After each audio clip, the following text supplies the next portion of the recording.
All right, ladies and gentlemen, welcome back. This is episode number 9. I'm with the Canadian First Division. We are just chilling out here behind the veil. We were talking earlier, just checking out what we could do for today, see what kind of damage we could create.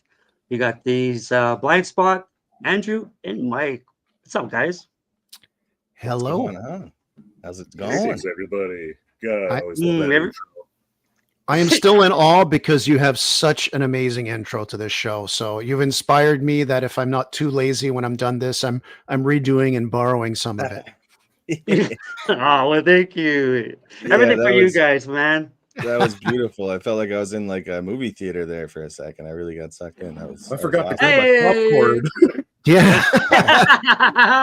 I forgot to go to the dollar store and load my pants full of all the cheap candy to sneak my way in with. That's why I wear a beanie everywhere I go. I get to put cool shit up there. Yeah, before it gets any better than I expect, I know it's going to get better. Let's see your beautiful faces. Episode 9!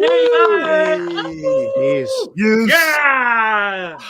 Well, everybody, this is short and sweet, but a tender little moment here. I've been so excited to do this episode number 9 with these guys. We balled with them in the past. We met them in the past. We've done a lot of cool little topics, a lot of cool little things. They invited me to their podcast. I was so honored to talk about all things that they've asked about me, but this time I get to do it to you. Talk about all things Mike, all things Andrew, everything C1D. But before we start, I want to catch up with my brother. Blind Spot, what's going on, my friend? Hey, well, basically, it's been slow. My finger has been itching for paintball since it's our off season now. The snow is here, but with all the stuff since the snow is here, we can tell our stories of legend, our myths and legends now. Oh yeah, Everything's unique now with all our meetings. Yeah, for sure. So what you been keeping up with? Mainly I've just been working and mainly working. Yeah, I feel that. Working Finding a new job. Nice. Yeah, I noticed that you're working up in Unity. Unity, Yeah, car Unity, sales. Saskatchewan. Yeah. How's that going for A you? chance to bother people. Mm-hmm. He's already bugged me 4 times. Yeah. Come buy off of me. Commissions are needed. I got kids to feed. You start this when the snowmobile season's about to peak and he's selling a car. Mm-hmm. I'm not out to get you. All right, I got Blind Spot out of the way. Yeah, get over Blind Spot. All right, Mike, we're gonna cycle through here since he's at right here. This gorgeous fella right here. What's going on, Mike? How are you, friend? Not bad, man. Like, just like Blind Spot said, I've been working ever since paintball got done. I figured I might as well just work, and just hurry up, try to get the winter gone so I can get back on the field. It's really all I think about lately. Man, once it started snowing, I was like looking at my watch, looking at the calendar, start circling dates. What? Man, the prairies suck. We got like 6-7 months of this shit. Yeah, so I could tell it's been bugging Andrew too, because he's already got the 2026 schedule like rolling, and he's ready. He's already yeah. I saw the last podcast. You guys were talking about it. I was like, oh snap! So technically, there really is no off season. I mean, we might not be playing paintball, but we're still planning. Planning and getting ready. There's a lot going on, but besides that, just been hanging out with the wife, just relaxing, doing her thing.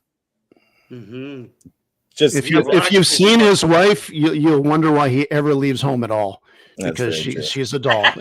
That's very true. But we actually just yesterday packed all this stuff away. Like, it was kind of sad, like, to actually put it away. I was just gonna see that. I was leaving it out for a while, just hanging out. I still didn't put my stuff away. I didn't even clean my rig or anything. Mine's in arm's reach, you guys.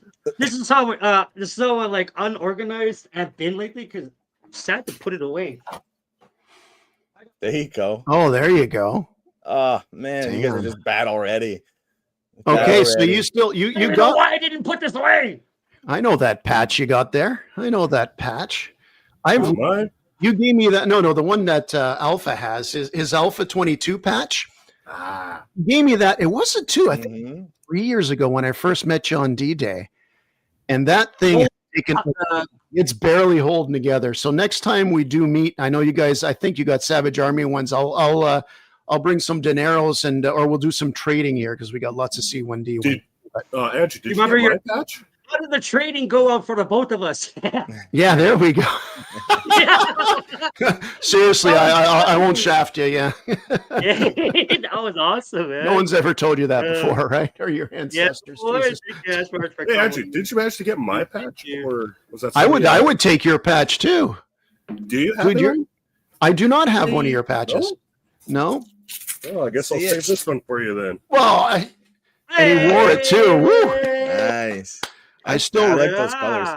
I still remember seeing Blind Spot when he put on a bit of the war paint before the game. And somebody says, why is he doing that? I think he's got a mirrored visor. Nobody's going to see it. And I said, you don't understand, man. That's so badass. He's doing that just to cover it up. Yeah. It's not for you. Yeah. That's for him. True. I also got something. Yeah, it's tradition. But I also got something for you guys. I got new patches coming in. Oh, look at that logo. Shoo. The colors stand out. I am amazed. We're getting I new like that a podcast lot. patches in. Nice. Okay, Yeah, I'm trying to as save well up as, money Salvage Army. to pay for all these dates I put on the C1 Done schedule, and I'm seeing all these patches, and it's like I just need another patch panel. Just squeezing the money out of us. Come on, guys. Like that little patch panel that like represents, oh, you get little patches. I guess they give them to you, and that it's like, yeah, they give me. And it's like that's an $800 panel. Smile. Yeah, totally. Those are super nice. For 2 days. I'm getting these ones made from a fella out in Ontario called Patch Burner or the Burning Man. The Burning Man. He approached me and I was out shopping for better prices. I no shitting on the last guy I got my patches from, but I wanted somebody local. I wanted to give more local creators, like guys like that create these patches, more business. So absolutely. I found one. And Blind Spot also found one, and that's where he got his patch created from. Was a guy out from Ontario. Nice. New York, I do believe he was from because I went through patch panel. Close enough. Like, close enough. Yeah, Andrew. It's out east. yeah, Andrew, my brother. How are you? What you keeping up with? I'm doing great. We're talking about. There's a cheers. He's got the C1D beer mug there. I've got the coffee mug. You go. Oh man, see, this is what we do in the off season. I got to write this. Okay, he gets a mug. He gets this. I'm doing good. We're talking about how it's like work now because we have to remember you need an off season so you can pay for the paintball season. Because for some reason, the only 3 hobbies more expensive than paintball are golf. I think if we owned our own aircraft, flying, and I don't know, being a magician. I don't know if that costs any money. We got to save that money. No, and for me, I work in customs, transport, logistics, and operations at my company. So this year has been the most stressful thing. So I was wondering what I was going to do. Can you put that in acronyms? Quebec, we're big on that acronyms. You know, it's like I don't want to get into that. Because then there's the acronyms in English and French. No, so I was wondering how I would handle the off season because I just about lost my mind when everything happened with the new tariffs and the new economy in the world. Let's say,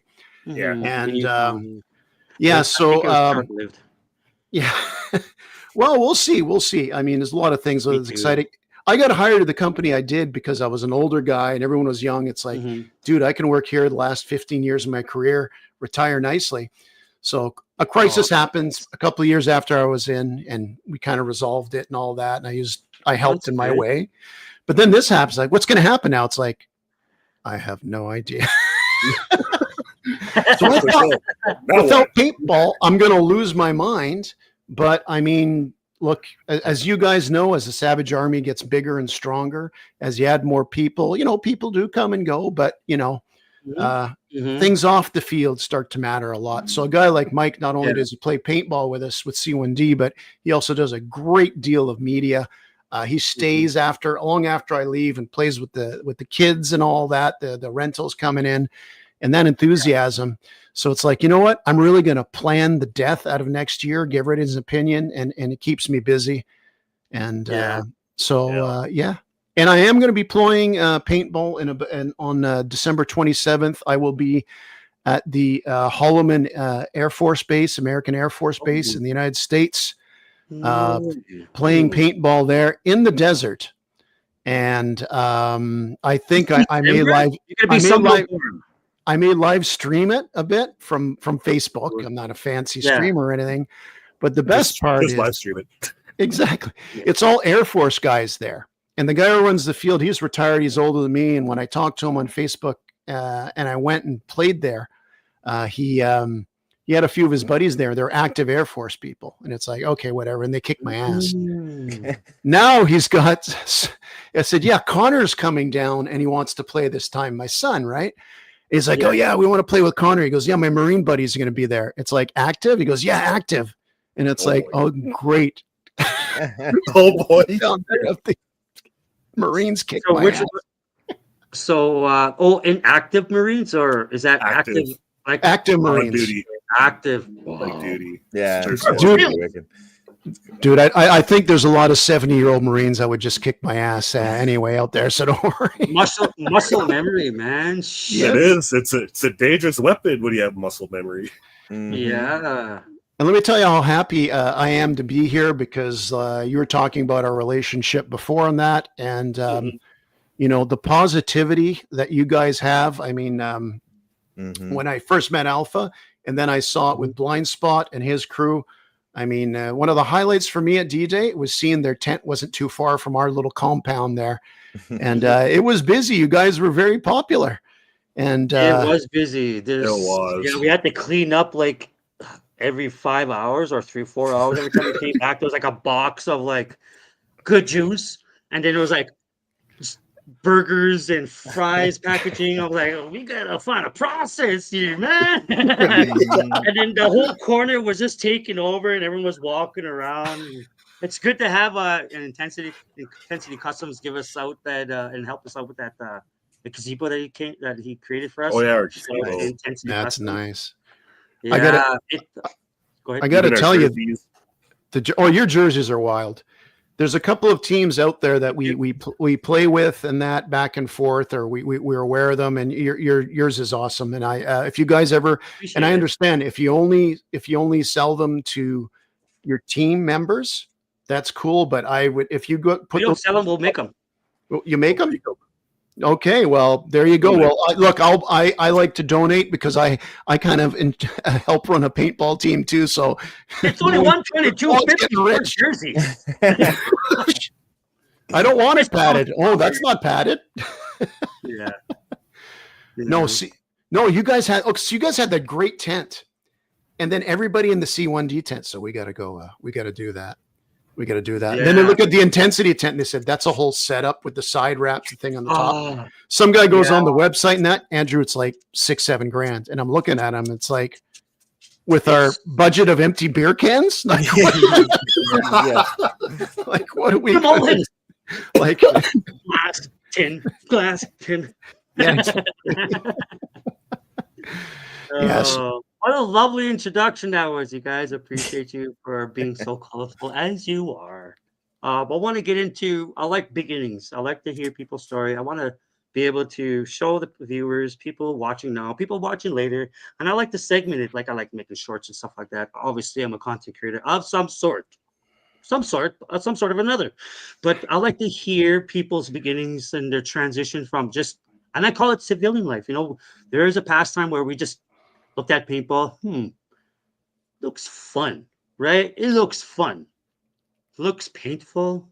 It's very vigorous. You know what I mean? Like, and then when you really try it, you're like, ears perk up. Yeah. The ears perk up. Becoming the predator, but yeah. But those beginning days, and I want to hear it, and I'm going to hear it from Mike too. Your beginning days with paintball, and you were mentioning on the podcast I was talking with you on, where you took out your son and his friends. And your son wanted to go out and play. Can you explain to the viewers on this end? Because I know you talked about it previously, and I know some guys already watched it. But let's share this information here. What did that look like for everybody else, so they know what that felt like and what it seems like to you? Well, you know, the first time we went out, I guess Connor would have been about 12 years old, and his thing was, when he was a kid, was hockey. And I'm always a believer. I'm on the back end of in my 50s, and when I was, you look like you're 32. Thank you. A very rough, beat up 32, but I'll take that. I'm in the gutter. I'm only 32. No, but you know, I know kids now play hockey like year round, or a lot of other sports, and they don't tone it down, and that's all they know about, and they don't even get to like experience other things. Well, you know, Connor played hockey, but we like to do different things, and we played a lot of video games. And I know some people like, well, don't have your son playing video games like with guns when they're 12. It's like, well, I'm sorry, I grew up on war movies, and we were playing Halo, and I could see how he acted and everything. So we would play some games, and inevitably I always wanted to try paintball, and we're playing video games. And I know that it segues in. He was a good hockey player, very fast. And I sat there going, he runs fast too at school. Because everybody bullied him. No, that's not true. Anyway, I was like, who bullied Connor? I will find them and hunt them down personally. Yeah, I do make house Find calls. him. So we ended up playing, I think it was a Halo custom game for Halo 3. Halo 3 had some great custom games. Guy called it paintball. So he used the plasma pistol, but it caused very little damage. Yeah. And we got talking about paintball. So let's go out and try paintball. And you guys mentioned something that I was going to, now I'm segueing it after. So I think with a lot of people, especially regulars, obviously we're regulars. We've gone to the point where we go on a podcast about paintball. Yeah, 100%. We're lifers. There you go. Lifers now. Usually the first time you play, you don't say like, I think I can do that again. You say like, man, I want to do that again, or it's not for me. And I knew right away. Connor liked it right away. And to entice him to come out again, just to make sure, it's like, I'm going to ask him, so you want to come back again? And I said, I really want him to say yes. I said, hey, next time you come out, you can bring friend. And trying to dumb, and he doesn't know that story. Maybe he would have never came back. So Connor and I go, we bring his friends, and it's an indoor field. And like anything, there's clicks, especially when you play drop-ins. I know some people listening might have smaller fields, so everybody knows each other in a quick period of time. But we're in the island of Montreal. There were a lot of people going in. And I just found that, there were a lot of guys that went there on walk-in days to just destroy people. And sometimes when there were a lot of people, one group would go on the field, the other one would wait. And they'd play like that. That was your break time to reload and everything. Sorry, I hit my mic here. And I sat and I went, hey, some of you guys, if you're in for whatever, you want to play with more relaxed because we're new, come join us. So we ended up being, the guys that came there for fun, the guys who wouldn't get upset, the guys who didn't wipe. Yeah, exactly. And inevitably, with his friends, we started going regularly. Once he stopped playing hockey, he was about 15 when he stopped playing hockey. So then instead of going 3-4 times a year, we, told the crew and everything, hey, we're going to play year round every second weekend or so. And like I said, any outcasts, we see somebody who's quiet or whatever. It's like, hey, come on over, do this, do that, come join. I don't know the field. And he says, we'll call people out. I don't know the field. Hey man, I see a guy on the left. And people who just got into it, you could see that maybe people were being mean to them, or the guy brought his kid, and you walk over to him and say, man, I wish I would have started playing with him when he was like your age, because we've only been playing for a few years. So inevitably we had our little group, and I do like making videos and stuff. When my kids were born, the big old cameras and that, making things. So I started to record, got an action camera, really cheap one. By the way, that original action camera I still use sometimes. Frames per second. It's kind of funny. Bring it to retro D-Day next time. I got a lot of cameras at D-Day. What I'm actually buying a power unit that keeps my sump pump going when the power goes out, and I'm going to bring it to D-Day to make sure that. I think I may fry the batteries, but anyway, that might be overkill. So I started making a few videos as well, and just having fun that way. I think when you make videos, you catch things you missed. Like, oh my God, before I hit that guy in the head, you see 2 fly by your head. So I did that. I made it good for the people that we played with. And one thing leads to another. We got a few regulars coming over, and it was always going out and just having fun and helping the other people. Because, I did coach for years. My kids, I got a provincial banner right next to me here. Let me see it. Yeah, nice. So the reason why is in there. The reason why that's not in a rink, by the way, is because it's ringette. And too many hockey organizations don't care about ringette. And the arenas, no. We won a provincials 2 years later in hockey. Wow. They put it up in the arena for a month and took it down. But you got some flag that some boys won in 71. But anyway, No, I just always like helping people and just creating little things and making it kind of fun. Hey, I'm going to make cards for us. We kind of suck, but let's make some cards, man. Make us feel a little better. Yeah. No.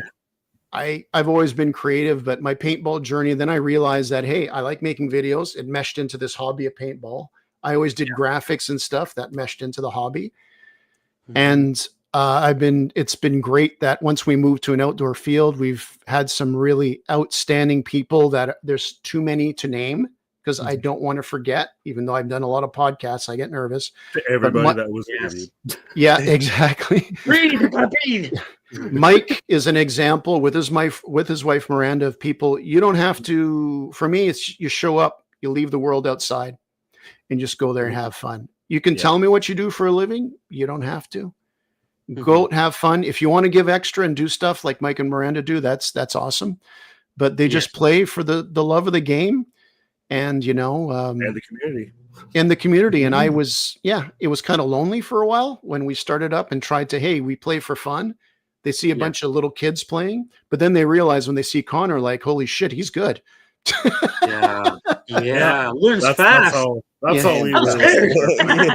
That's how we were when we first came out to Ontario. Oh, really? Yeah, it was Valor. No, it was Conquer the Asylum. It was just Alpha and myself, just us Open class, first time Ontario, first time big game at PRZ. Glorious. Go ahead, and we were going there, nobody knew who we were, knew how we played and stuff. And Alpha knew Tango at that time more than I did. So all I knew was we're going to we're just going down to Ontario, and I knew no one. No one knew who I was. They knew who Alpha was, but I was like, I'm just here to play paintball. Sure enough, just within that one weekend, everybody learned who we were. And it's we're going to come back. We're going to keep coming back now. It just became a real thing for us, yes. Yeah, it was like the spark we needed. That's my personal journey as far as C1D. I mean, we can get into that later or just segue because I got some things to ask you for sure. Okay. Well, do you want Mike to tell his story, or are you going to give me the interrogation first, sir? Yeah, I'm gonna. Let's. Because you told me to put those clamp on my nipples, and I just want them off, man. Jesus. Just take them. I'm leaving mine out.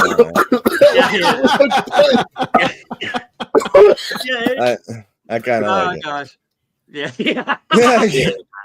Yeah. Mike, let's see what that looked like. Yeah, so I mean, before paintball, it didn't really. I have a million hobbies, but I only really get slightly good at them all before I move on to the next one.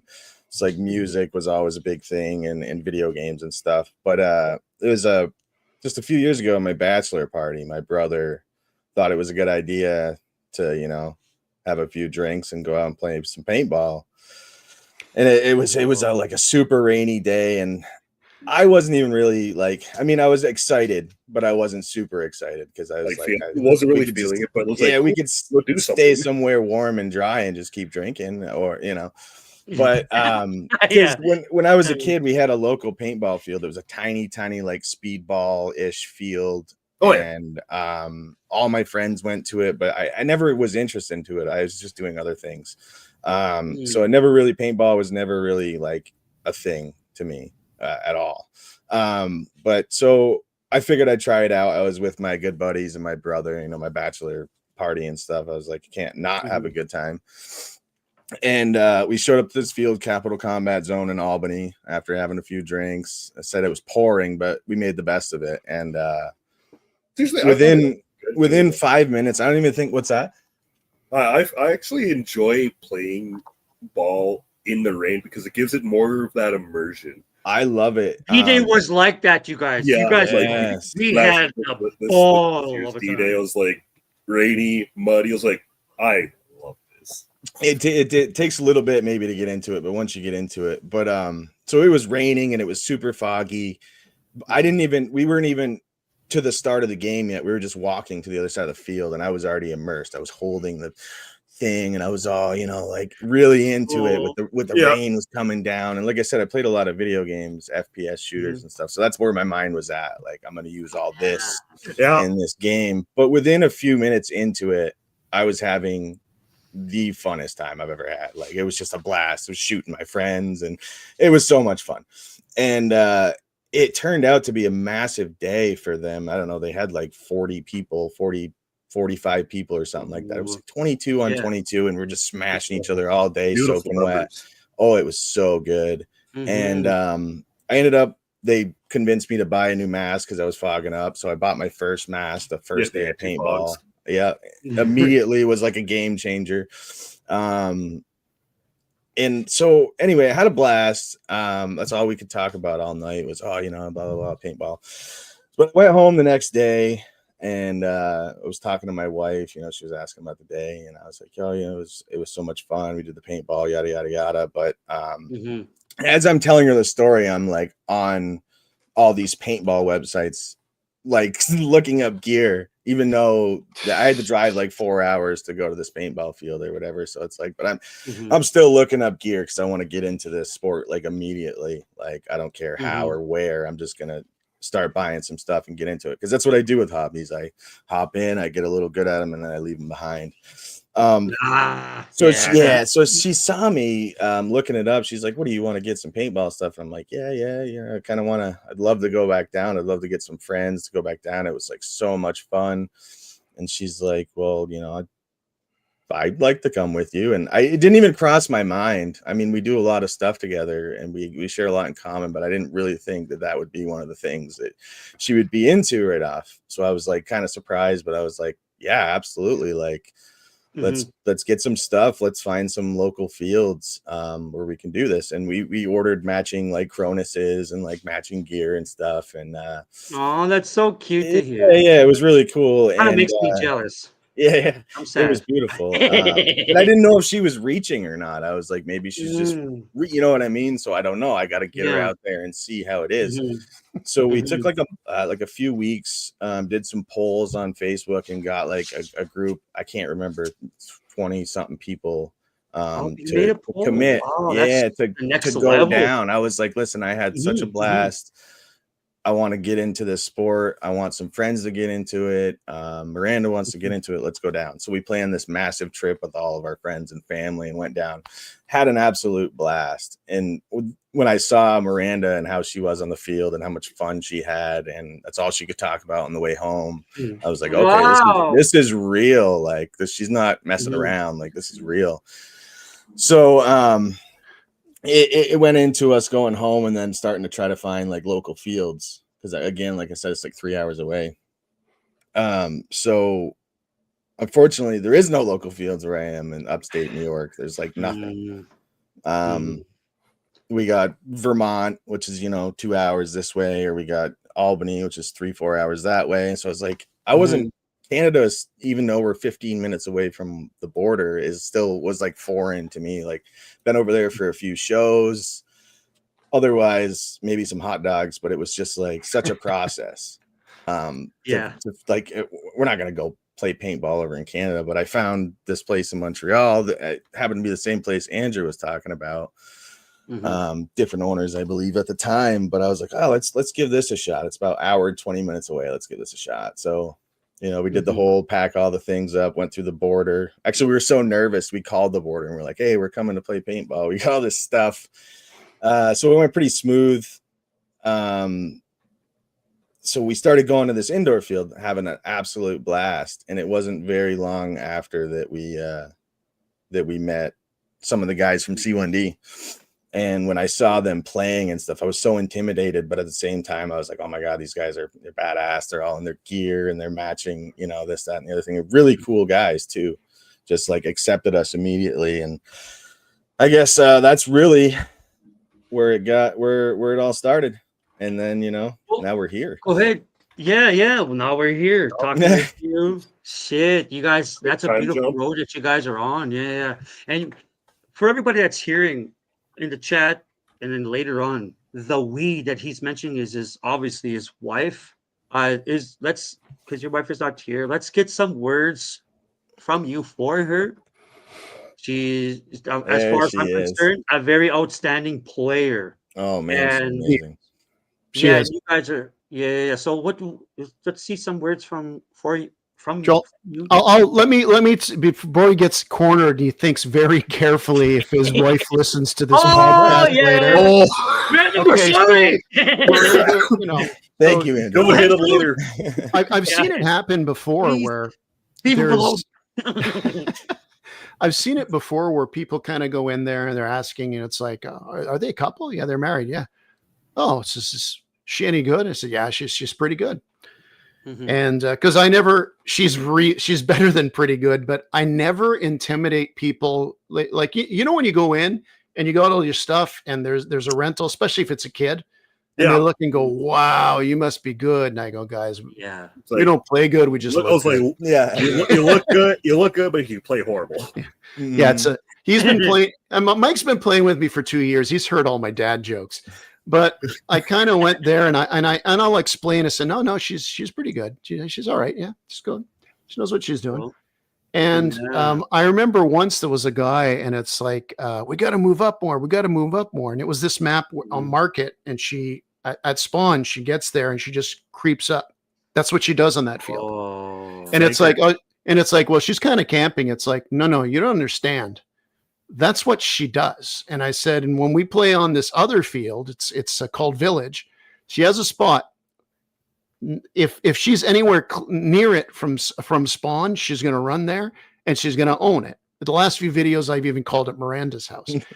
But it's funny because you still have people that judge because she's there with her husband. She's pretty girl, really sweet, really nice to talk to, intelligent, and all that.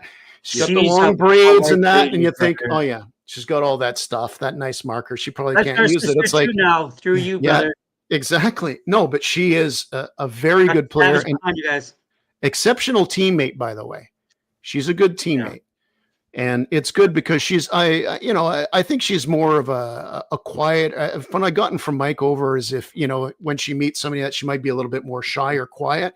So when we're out there in the battle and you hear her call out in that, it's like, man, she's in the game. And I want my whole squad on both sides to like the game. But when I hear her chirping at somebody in that, it's like, okay, that's awesome. That's awesome. Okay, yeah.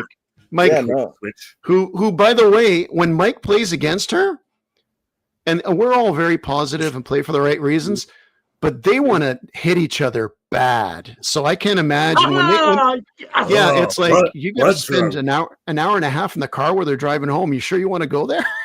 Yeah. To be fair, there's some days where I want to get her to be completely honest. Most of the days she is aiming for me, and she'll tell me after every game, I saw you and I wanted to get you so bad, but I couldn't get you. I just couldn't get that angle. Rarely do I guess if it's a one-on-one situation, obviously, it is what it is, but rarely do I'm like, am I just aiming for her? But we do get in it. For some reason, we always end up seeing each other. There's been a few times where we've ran into each other and been and turned around. Your spirits are just what I mean. First you're playing on the opposite end of the field and you just meet up. Yep. Well, that's how it happened in real life. I mean, we just kind of were in a spot and we kind of pondered toward each other. So yeah, it happens on the field. Each other's vibes, so you it's that frequency we're on. But yeah, she's amazing. Like I said in the beginning, I really didn't think she was going to get into it. I didn't know if it was a show or not, just something that she wanted to share. But she was like immediately a totally different person on the field. Like Andrew said, she is, she's not shy, but she may be quiet when she first meets a group of people or goes to a place, but it's not like that on the field. I watch she is well, just like me and Andrew has a GoPro on her head at all times in the field. And I watch her stuff and it blows my mind. Sometimes she'll just go up to absolute strangers and be like, all right, what are we doing? Let's do this, blah, blah, blah, blah, blah. And it's awesome to see that other side of her. And it's really made it something special to see her grow like that on the field and see her with the C1D guys. I was always like, bonding. always like, oh, do I have to be here? Do I have to be like right next to her to have her be comfortable? But like, No. she would go if I told her that I wasn't going and she really wanted to go. She would go and just have a blast with the guys. And it wouldn't be any other day. I can't leave you. Join me. Yeah, exactly. Well, that's the thing. There's been days where I'm like, babe, I'm tired. I don't want to get out of bed. We gotta, pack and do all this stuff. Hour and a half, deal with the border. I mean, it's not easy for us to go paintballing, but it's our group. That's what we get into. And there's days where I'm like, oh, I don't know about today. And she's like, get up, we're going. And I'm like, all right, boss, let's go. And then we're there. And like I said, once we get going, we have such a good time.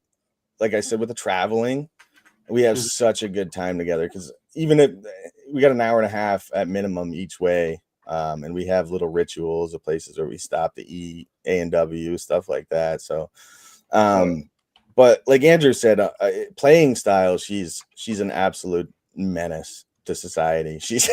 You never know where she is at any point in time. Deserved her spot. And if you do know that she's in like a spot, she's in her house, like you don't want to go near that thing. You don't want to give her the angle because she will rip your head off. She's a sniper. She's quiet. Are usually the ones to watch out for. Yeah, if you're being sneaky on the field. It's always the quiet ones. It's always the quiet ones. Yeah, she's super good to work with. She likes communication. She always likes to know, like in a video game where you got to have a game sense of like the map and who's where.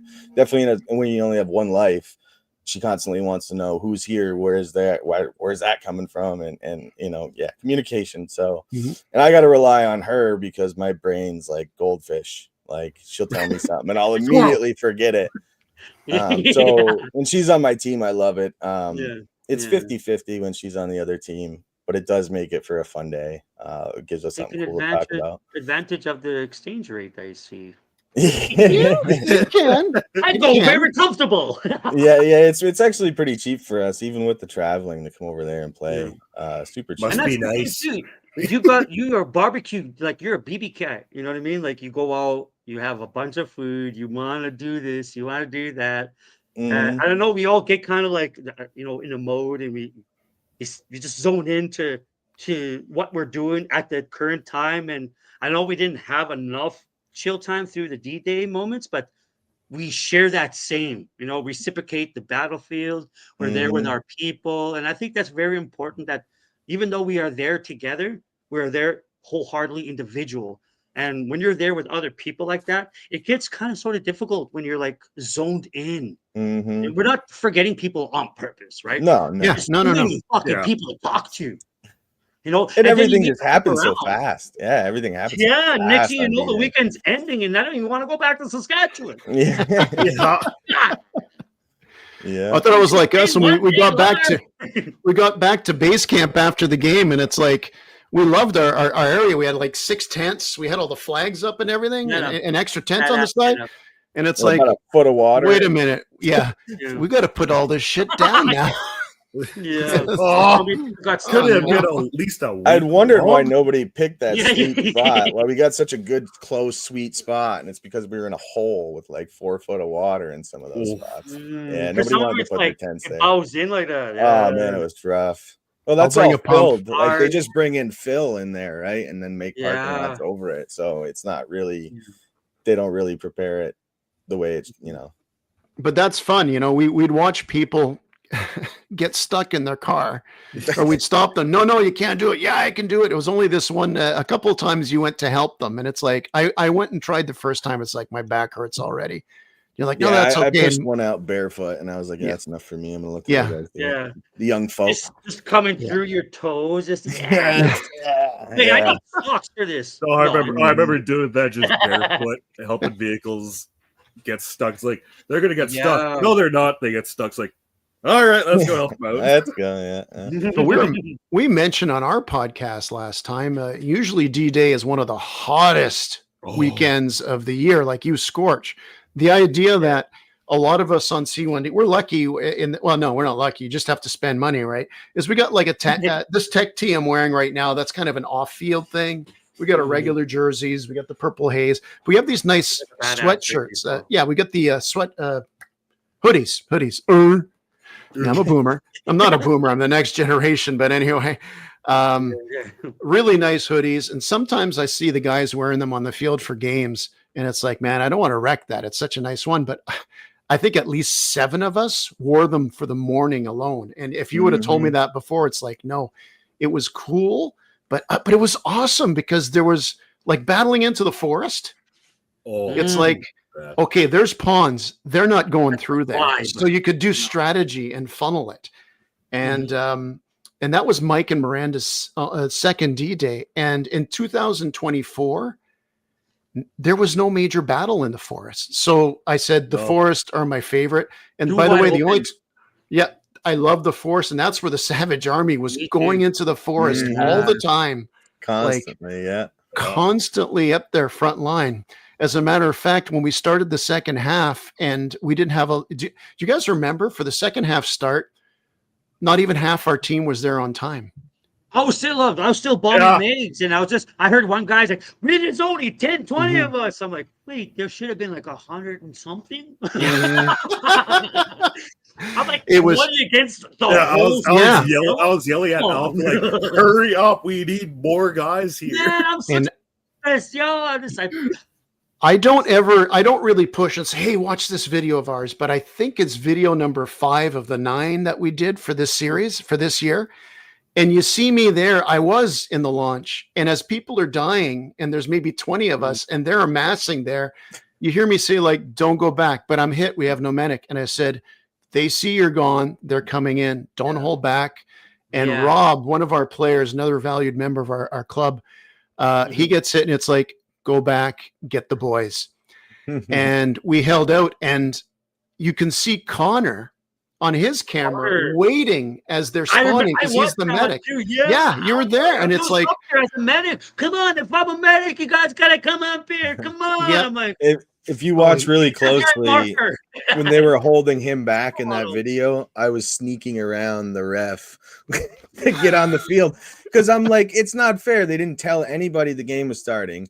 I seen that we only had a quarter of our team, and then I see a bunch of refs holding back like 100 players for a new spawn, and I said, no, I'm not gonna let that happen. Not that I'm one man gonna go in and like take out half the team, but I wanted to get in there, so I kind of snuck around like I pretended I didn't hear anything. And Miranda, being the sweetheart she was, just stopped in her tracks and turned around and went and waited.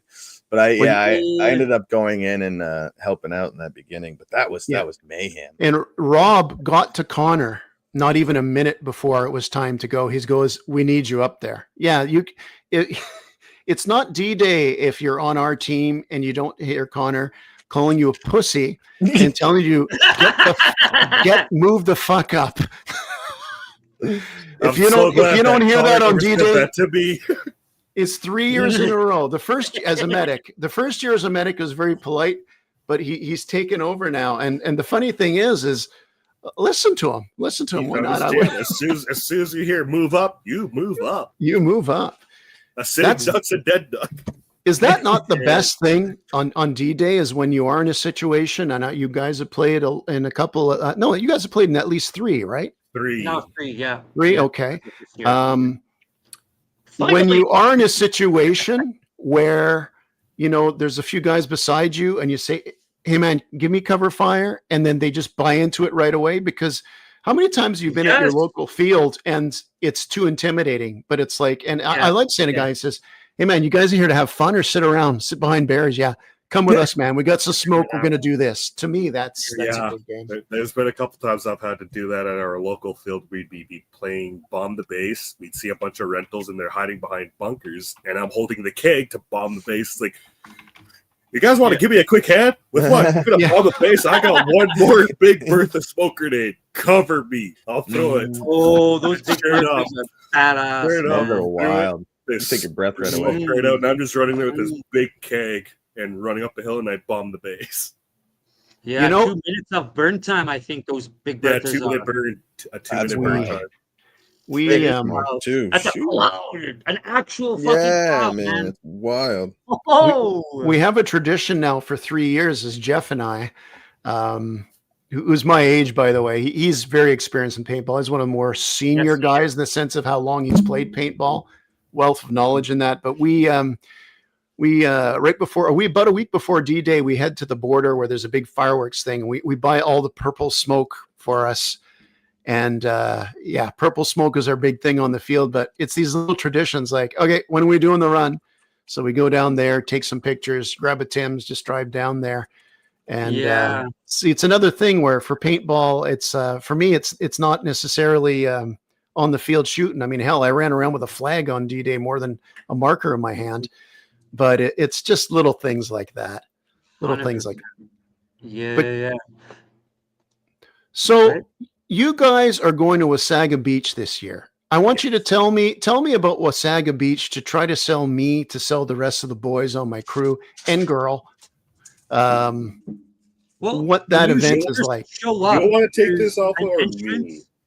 Well, I'll go some, and then you could take it away because I want you to explain. You take it away real quick. I got to use the washroom real quick. Okay. Mama, perfect. You show that bathroom who's boss. Yeah. Yeah. So when you first enter it, you're going to see this huge facility that looks like it might be an arena because it used to be. And when you enter, there's going to be pine tree, because obviously it's Ontario. It's beautiful.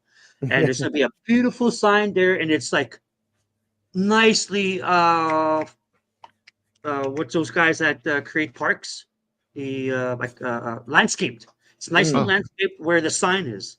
And on the left, you'll see a nice area where you could park in. And there's a field that way to a smaller one. And on the right, there's another grassy knoll. You could camp in those grassy knolls, and it's the parkway is like right there, and it pushes to the building, and it's neatly packed where there's rope, where you could park in front of the rope, and there's 3 levels of it, and you can double side it, and that's how much room there is. And on the right, when you pull in, is the speedball area. That's where they have their tournaments. The OPL is there. They have a local team out that way in Wasaga. It's a well-known place. And once you park in and you get all your gear, but before you do that, you got to register, right?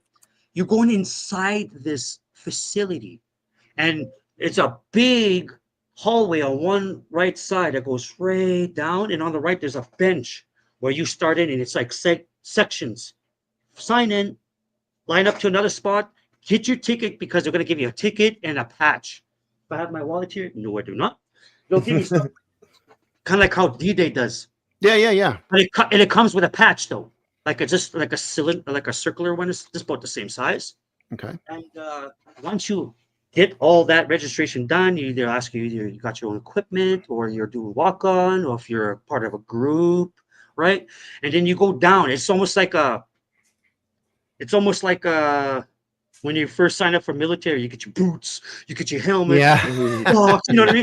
You're going down the line, you know what I mean? They're pushing you down because the lineup is 10, 20 people, and sometimes they're double siding them because everyone's showing up at the same time, right? Right. Mm-hmm. Late as once usual. But where you lined Mike, up, I hate to tell you, but there's I know you're always late, but there's a such thing as not being late. Sorry, I just there was that one. Me and Mike. I relate. Indian time. I went spot. Oh man, I hate being late, but I can't help it. So you teed that one up too good, Mike. Yeah. So in the area where you're registering, there's like merch there, Wasaga merch, dye, all those cool companies where animal pack things, because that's a local area for them. That's their local field, their home field. Yeah. And once you finish all that, and you got your little cool keychain, where it comes with a patch, just like what D-Day does. Then you walk out away. You go down the line because you could see what D-Day does. There's a big pile of like onesies for the rentals, right?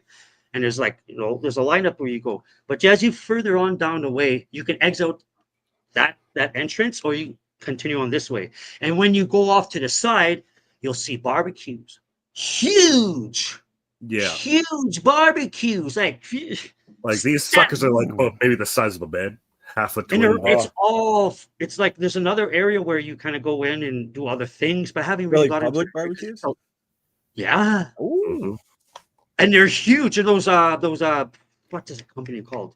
Like almost like you see Mayday, real fancy washer dryers, like the sterling silver non-plated kind. Nice. And they're always full. Apparently, they're always full. But Yeah.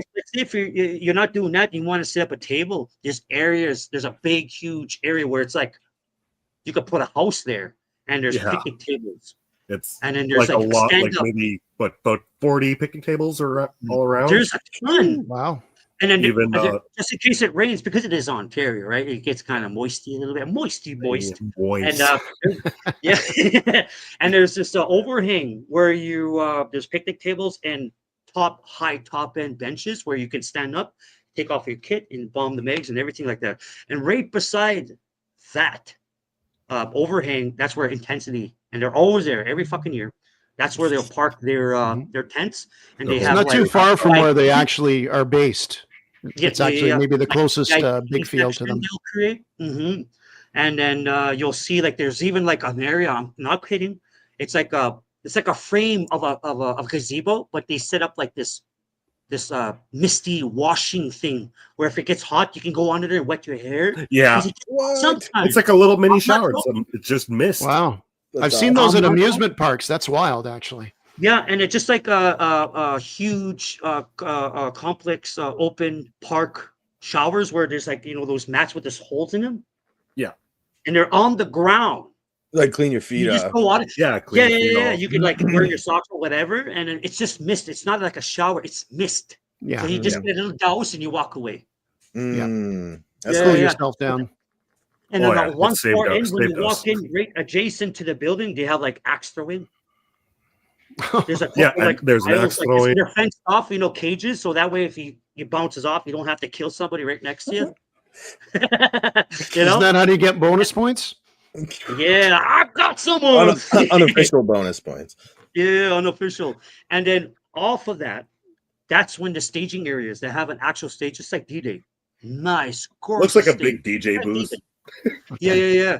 And then on the left, that's when the fields start opening up to like huge ass, like a scenario type where there's barriers all over the fucking place for like smaller games for walk-ons. Yeah, they have the Tipex tournaments they usually have during the big games. Like a day before the big games, they'll have like a tournament, like a 1v1 with Tipex. Okay, 1v1.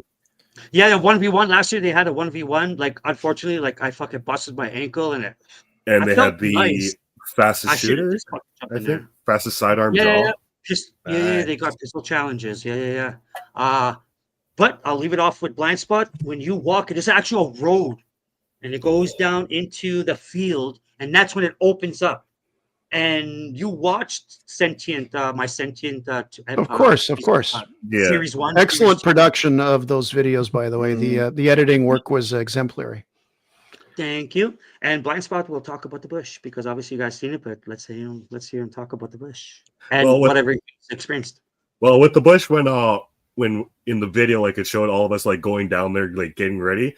As you're like going down that road, it goes a bit windy. Like you're walking, like basically it feels like you're walking into a valley.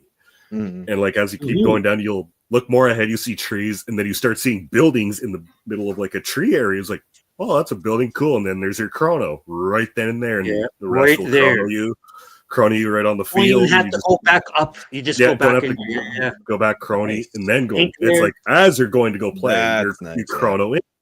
It's like, all right, on. And they have the tools there to chrono your gun. Off you go. You just get clip on your little tag. Keep going on. But as you're walking more into that valley, it's like all the sounds amplify as soon as you're going down more into this valley, and you're seeing like ridges, trees, bunkers, buildings. Then you see a helicopter. Then there's a plane. It's like, okay, what am I walking into? Vietnam? Yes, they got shit like that, and it's like they have a lot of stuff that like there, especially for like the big games. And I fell in love with the big game because it gave like bush ball. It gave that bush ball field, and like you see this map. But when you're like actually walking down there, you are surprised how large this field is, right? With your own eyes. Like it looks like decently like, oh, I could take that. It's like, no, it's going to take you maybe 5 minutes just to get to that one spot you're trying to get to. Oh, that looks fun. Yeah, so you could see where the parking is both left and right. There's the entrance I'm talking about right here. Here's the parking I was talking about. The speedball field is like right here. The Mhm. road Yeah, when it's you for the walk speedballs. where all the staging area where the vendors are allowed. You guys know Pistol Pitsy? He has that big pig he cooks. No. You guys know about his big piggy? He cooks an act. He has his Yeah, own pig roast. this year. The pig roast. Oh Yeah, yeah, the they pig had the roast. pig roast. I think he did the pig roast at D-Day. Yeah, Yeah. he takes it there okay. too. Okay. Yeah. Such good piggy. Oh, Thank you, it's a good piggy. pig. Yum, yum, yum, yum, Yeah. yum. Miss Piggy's Come on, husband. pig. Oh, you gonna get those questions? Oh, now Yeah, I'm so hungry. he's yeah. Please no. And it's a large, like it's like I'm telling It you, looks it's well. small, but once you walk that field, you're like, okay, this is not a small field. Now, what's Wow. the like player number usually for the last For the few Wasaga years? big game, there's Yeah. roughly 500 to 800. Ooh, like Yeah. big numbers yeah. because Yeah. it is open class. Mm-hmm. Yeah, They have they open do. class, but then after big game is done, they have Magfed Day the next day. Oh, nice. Yeah. Mm. And Animal Pack usually hosts the Magfed days. Mhm. Got to keep it going. Might have to revisit the schedule, Mike. I think we might have to pencil in some stuff here. It sounds a lot of fun. It sounds like a lot of fun. I mean, I was got- sold just on the walking in part, like you explaining. Just walk. We weren't even to the field yet, and I'm like, I want to go. Yeah. It just sounds like Yeah. There's barbecue. You could buy barbecue food, Yep. kitchen stuff, Barbecue, hot their meals, confectionery. booth. Confectionery is just like snacks. Get Yes. some calories up. Just Don't cramp. Now you're Pickles. talking. lot of Now you're water, talking my language. Gatorades they give out. Yeah. Bring your own Nice. beer. Yeah, BYOB because also the owners there are religious or something like that. They don't want you to something walk with around with religion. your beer. So if Yeah. you can go at your camp and do your own Mhm. thing, You can drink they'll appreciate drink that. at your If it's camp. done with respect, not in your Yeah. face, kind of thing. Yeah. No. It's Of course, a matter of or not, respect. you guys clean up after yourself. We clean up after Oh, ourselves. we always Do clean a up. double, Yeah. triple check sometimes when we leave. Everything's packed up. Pick up the small items. And I'm Mhm. telling you, Dave, We'll Love even you, pick Dave. up our he's cigarette butts. always said on the Frontline Paper podcast, when Frontline Paper podcast was interviewing him, it was like, well, how was the grounds? Anybody did clean up their mess? He's like, I didn't find nothing. So it's much like Nice. that. Wasaga is the same way. Nice. Yeah. That's good to But know. we- That means but a we lot have- to me. We have How never you take care of your camped at- field. We've We never never camped at Wasaga because we Okay. have our buddy Tango lives maybe an hour away from Wasaga, and we. Oh, I know usually Tango. always- Tango's a great guy. He's gone to Yeah, the dark side now with absolutely. airsoft, but that's okay. Oh, I wouldn't even say that's a dark side. He's always shoot been a sport. interested. No, I'm bugging. I have played airsoft Yeah, this yeah. year, so I can't call it. I kettle still black. have one here. As long as you're I've shooting still never- somebody, you're Yeah. doing something. Mhm. There's context when you say that. As long as you're shooting somebody, As long as you're shooting Yeah. somebody legally, they're alive. Just aim Yeah, and point. He's just like roughly an hour away from Wasaga, and we usually go to visit him. This year, we never had a chance to visit our brother. No. And it's Wolf's local field. Yeah, that's Wolf's Oh, really? home field. Yeah, that's Yeah, Wolf's home yeah. field. He's there all the fucking time. yeah. Brian, a.k.a. You guys know him, Nightmare. oh yeah, He's nightmare. there always. Yeah. Nice. He's gotten a special sponsorships with these fields that he goes because all the cool things he's done, all the cool marketing that Oh, he's done. For Brian's all a these great fields. What he's done for the community, also. Yeah, 100% double. Well, Brian hands, and so- Wolf. I mean, the fact that they go to the same field, and that's very fitting. Two great. Reach out to genuine us. We guys. want to talk to you. Please, join Please. us. Was it last year? No, it was 2 D-days ago. D-Day 2024. We're trying to punch into the forest. We're on the other side of the bridge. And we're trying to punch through the forest. And I go and I see Brian's there with Wolf. So you got Nightmare and Wolf are standing there and they're looking towards the thing to the field. And I said something like, to the effect is, I don't care about your content. I need you guys to help us get into the field over there to motivate them, And they went there, and Brian, Nightmare's there with his first strike. Can you snipe these guys? And all Wolf has to do is say something, and everybody listens. But I remember walking up to him. What a motivator. Yes. With him. I know it's like, sorry, I'm bugging your content and that, but you guys want to help us over here? Yeah. I don't mean to disturb your flow. No. We need you over there. Well, we need you a solid bet line here. Just remember, every time I tell that story, it gets better. So don't worry about that. I might have to answer a few of them ever hear this podcast. They might take me to task. Yeah. I'm still trying to convince one of them to jump into the pond with me at D-Day. That was hilarious last year. That was hilarious. But now you're not going to be there this year. They're going to be like, we're going to do the blind spot dip, and you're not going to. But where is he? Blind spot's not here. Yeah, they'll start just doing clips for you. Look Yeah, what we do did. it in your honor, yeah. Do it in my honor. In your honor, just vlogging. We'll put a plaque there. The Blind Spot Memorial Pool. It's like, yes, wait, he's not beautiful. Beautiful. We did that last year. We had a player of ours got into a horrible motorcycling accident. Nevin. No. I mean, he was in very bad shape. And once we heard he was okay, it's like, well, he's not going to play paintball for a while, and he's one of the boys. So it's like we had a 1v1 tournament. I named it after him, the Nevin Scott Memorial Paint 1v1 tournament. Yeah. And I actually had a couple people on Facebook. I'm sorry you guys lost one of your boys. Like, no, he's alive. He's alive. For your loss. He's just baked up a bit. Yeah. I think I asked in the clear. I think I asked Nick that. Nick's his brother plays with us too. It's like, if I did that, would he find it funny? He goes, yeah, he'd find it funny. It's like, so he's okay now. He's not going to like kick the bucket from this in a week and I'll regret it. Right. It's like, no, he's okay. I think we do that a little bit because when Connor hurt his toe, we didn't quite have a tournament over it, but we were out at a field just testing it out for the second year, having a little event, and we all took a picture at the end of a day with us like holding our toe or our foot up or something like that. And poor Connor's sitting at home, can't play paintball. Yeah, his toe's all busted up, and he's got to look at this picture of everyone just okay. Yeah, I think that's basically it. That's basically it. I want to know what he feels like. Actually, here's a funny story. Is that happened? He did that toe injury on a Friday night. Okay. Thank you for being here, brother. And we were playing there on the Saturday. And he's got two of his friends, Michael and Alex. He's known them since elementary school. Alex was like the third member of C1D. They don't come out as much as they used to, and this one's a further out drive. So it's like Michael and Alex are coming, and there's only 8 of us anyway. So it's like, if we're going to go down, if Connor's gone and they're gone, we're down to 5. We'll make the best of it. Don't worry. Connor's in the hospital for 8 hours or whatever. So I said, so did you talk to Michael and Alex? And he's like, yeah, it's cool. I show up to the field, and Michael and Alex pull up later, and and then Mike was there for this, Mike here. And it's like, so it's like they're looking around, and I see them looking, and it's like, do you guys want to see Connor's blood stains in the car? Because when he hurt his foot, he was out there. So, and his foot, and he put his foot on the mat, and there was blood there. So they're kind of like, okay, and they walk over, and Alex goes, did he have a nosebleed? And then it's like, oh my God. And they're like, what? And it's like, he didn't tell you. And I said, what? I said, Connor's not here today. They're like, what? So even though Connor didn't play, so I get on FaceTime, and they're like, you son of a bitch.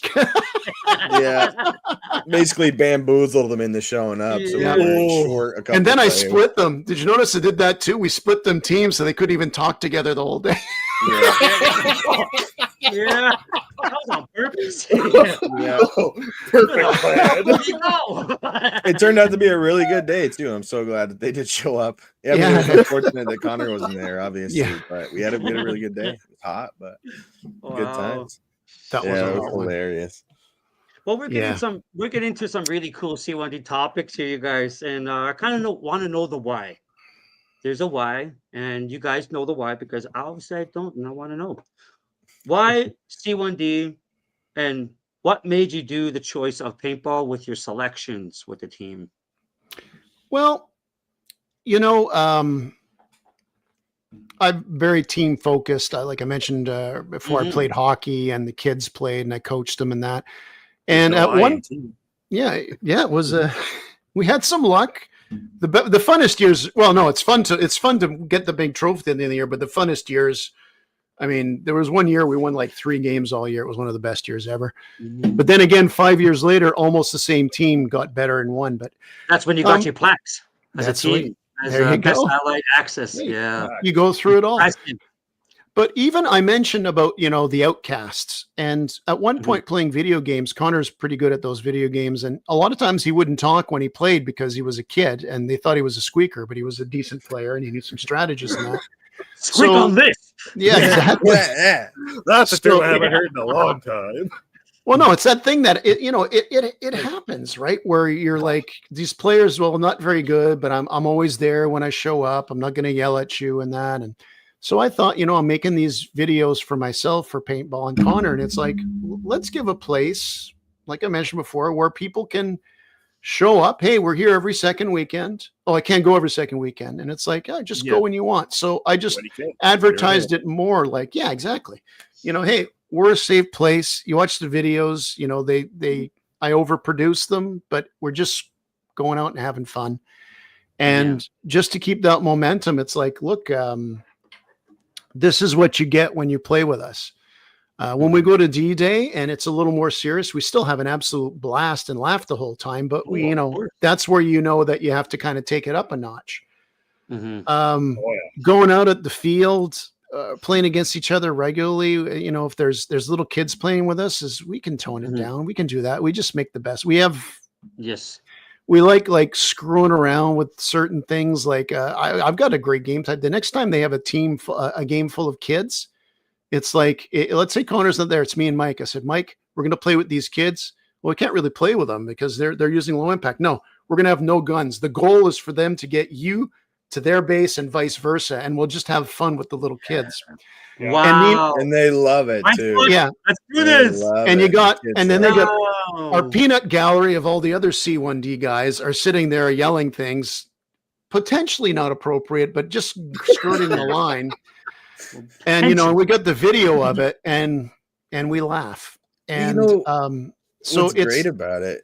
What about that part? Not to interrupt you, but it was just kind of in my head, and you were saying the peanut gallery. But what's great about those little moments is usually when there's the kids there. Obviously, you have the parents who are watching as well, maybe from up top, or they're keeping close eyes. There's some adults playing with my kids. Let's keep it, make sure.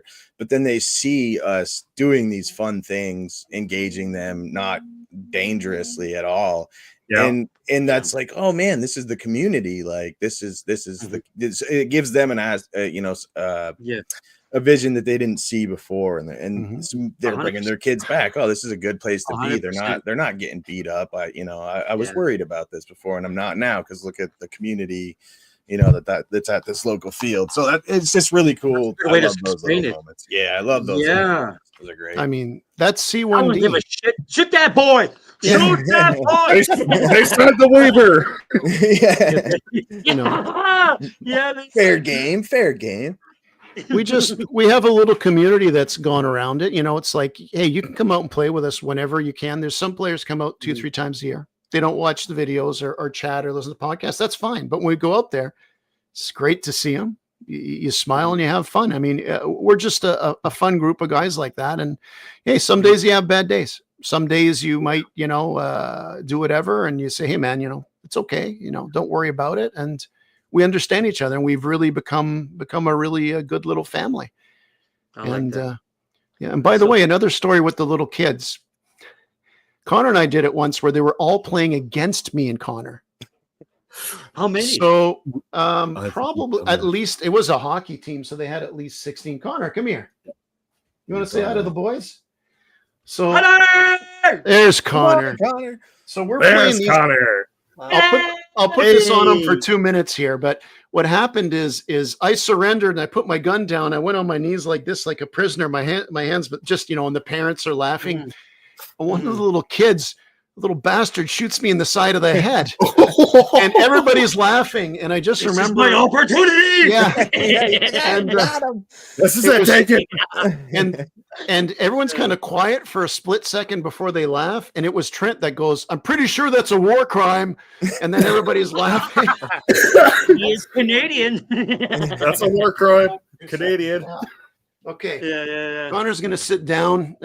He is the co-founder of the group and the talent compared to me. And the best medic ever. Everybody, The handsome one, the gentlemen, handsome one. boys and girls of all shapes and sizes. This is Andrew's son. He's part of the show. Unfortunately, he's going to be taking just a moment. He's here on the thumbnail, this gorgeous thumbnail made for them. We're going to hear what he says about the beginning, how he feels about the game, the history of with his father, real briefly, as much as he can before we leave him to be the man that he's going to be. That's okay. Connor, thank you for being here, my man. What's up, buddy? Thank you Oh for my being God. Thank you for having me. I don't know how I'm supposed to follow that up, but yeah, glad to be here. I wish I could be here the whole time, but university calls. Yes, we Life. approve of that mission. Life main and priority. Yep. Absolutely. So with C1D, what made you be a part of the choice of paintball in your selections with your father? I guess it's something like you inherit in a way. It's like if you're born on a farm, you have to be a farmer. But no, I mean, I like that one.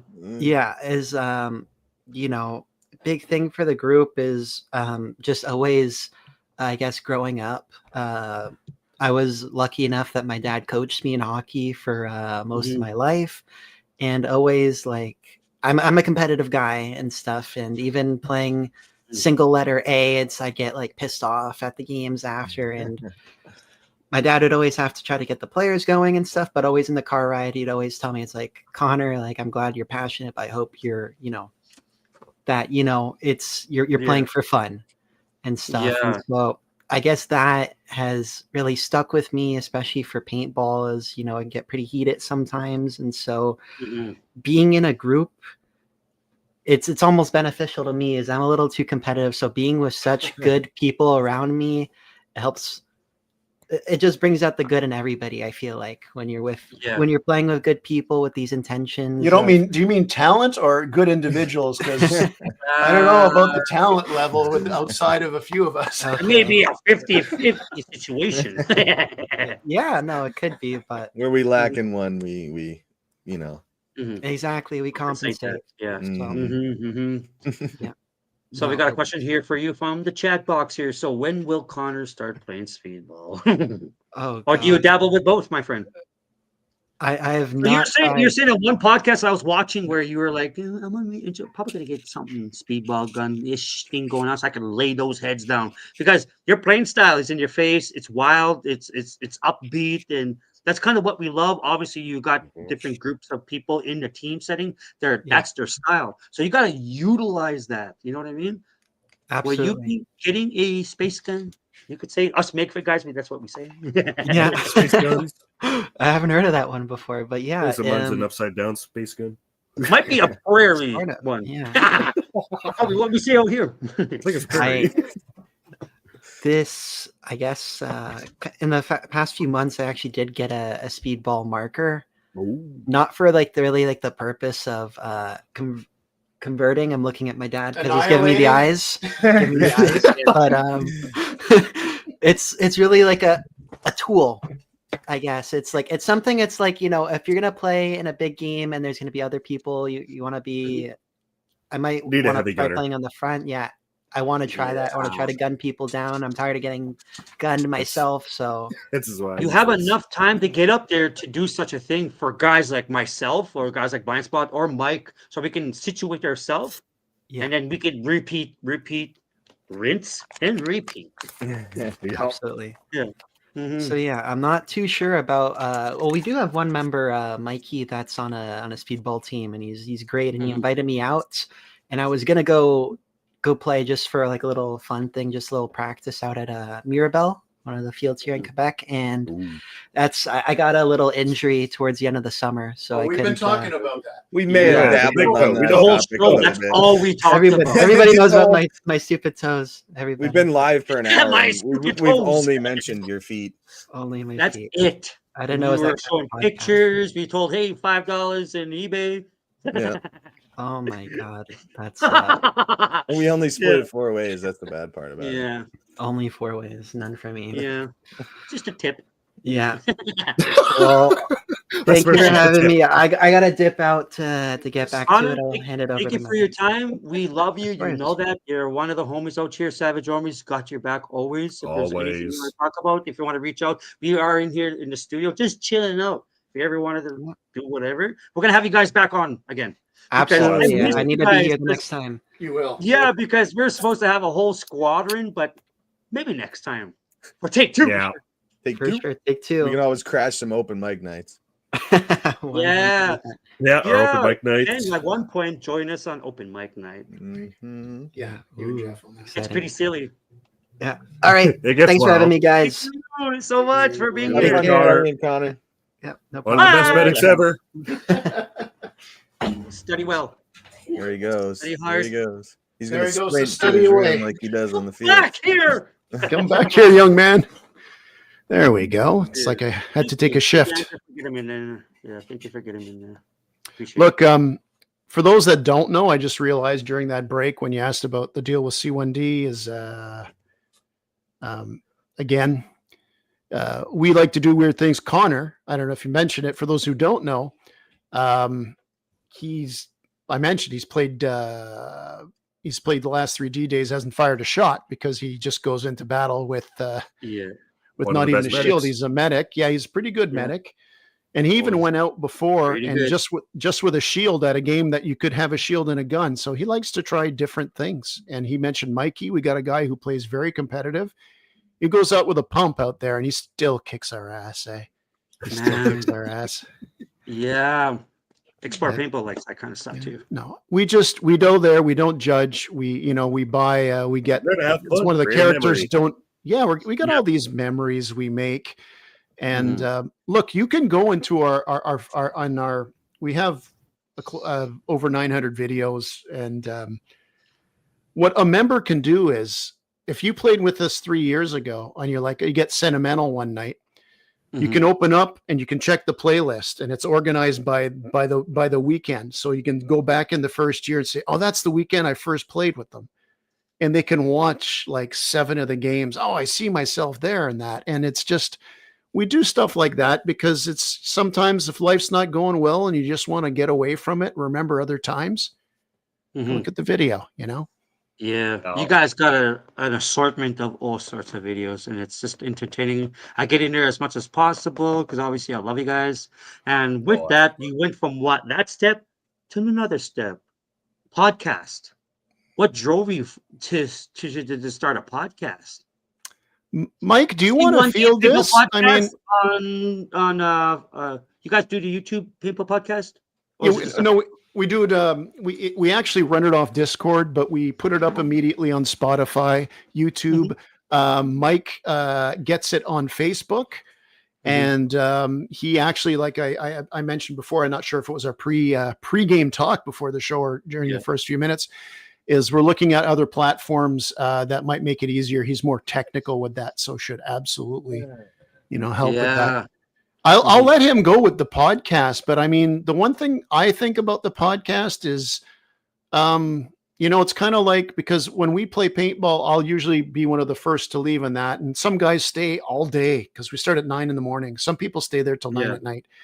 So it's a way for us to sit and decompress, usually the day after a thing, and we can have a virtual beer. And I mean, I'll let Mike kind of go the different things we've done in that. And it's just, I mean, we just want to swap stories, in my opinion. Yeah, I remember mentioning it one day, just being like, hey, Andrew, well, I'll start with Andrew, just has his hands full constantly. I know he loves it, but he just does so many things.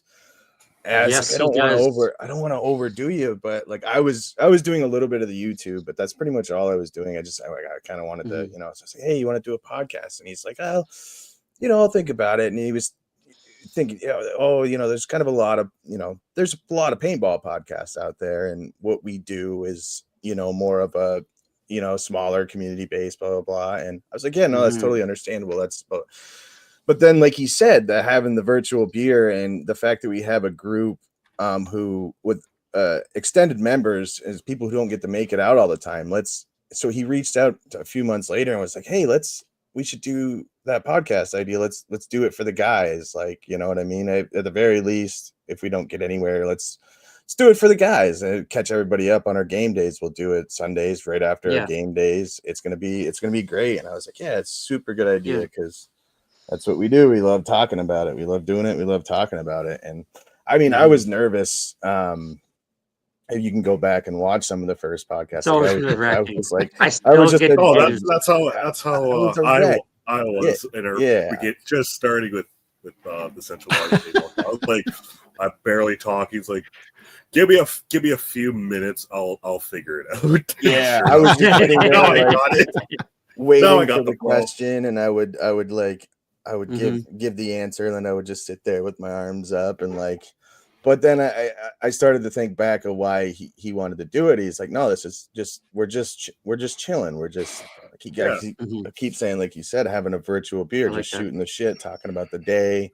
Yeah, it's really nice because that's what me and my wife do on the way home, or like the next morning. We always talk about, you know, the paintball outing that we just had and whatever. So it's really nice to talk about it. Or maybe I went down for a pee or something, or my marker broke and I missed something cool that happened, or I was in the box getting air, or I was dead, whatever. And it's cool to just shoot the shit about that kind of stuff. And it started off just like that. And you know, we started getting more topics, and of course Andrew's just super awesomely organized, so he makes everything just super easy. First he is. Yeah. Or it appears so. Yeah. So I started having some fun with it and being able to loosen up and realize that we're just talking to the guys and stuff. But what was really cool was one day I was just playing video games and someone joined the Discord and was just like, hey, you know, blah, blah, blah. He didn't say much, but we were trying to figure out who he was. Oh, we got a new guy in the Discord. Who is he? And I ended up talking to him and hey, you know, what's up, man? How's it going? Blah, blah, blah. And he's like, oh, I just found your guys' podcast on Spotify. I'm a ref at a field. Like, really? I'm a young ref at a field. And he's like, I'm thinking about getting actually into paintball rather than just reffing. I think it was just like a summer job. I don't even think he cared about paintball. He just wanted the paycheck or whatever.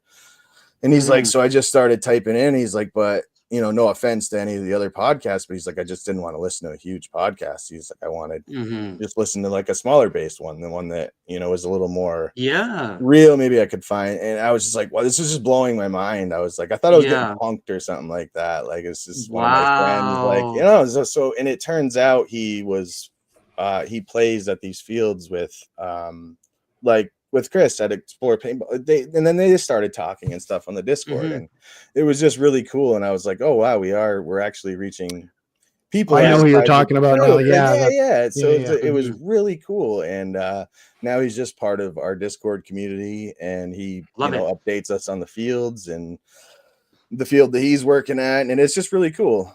So that little moment was like the turning point of being like, oh, we're actually.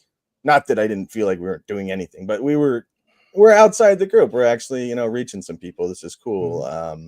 Maybe it made me step it up a little bit, but it's so much fun to do, and it's so relaxing, and just getting the stories out there is really what it's all about.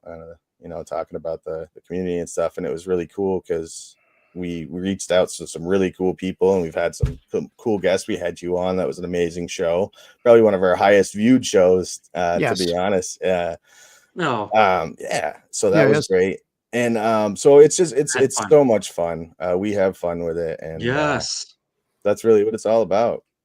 It really is, because I feel that here. I feel that when I do it with my homie. I feel that when I do it with the guests, and obviously these guys that I put on, just much like you, we know these people. We want to hear the stories. We want to hear more of what, because it's just more behind than what we see, right? And we want to. We're curious. I want to hear about other communities. Yeah, I listen to your podcast. Business. I listen to Maritime Paintball Podcast. It's a must listen to every Thursday. Absolutely. I usually listen to it. If I don't listen to it that night, it's the next day. Yeah. And Me you know, too. it's to me that's I my set my cell phone off to the side. Sometimes I'm cooking. I'll put my Yeah, Bluetooth yeah. speaker on. I'm like, these guys are getting into it. You know, you guys too. I have my computers like, where's my Bluetooth speaker? I'm like, Jesus, It reminds me, computer. you know, I start you have cooking. that's it. No, you have funny stories happen at the field. Mhm.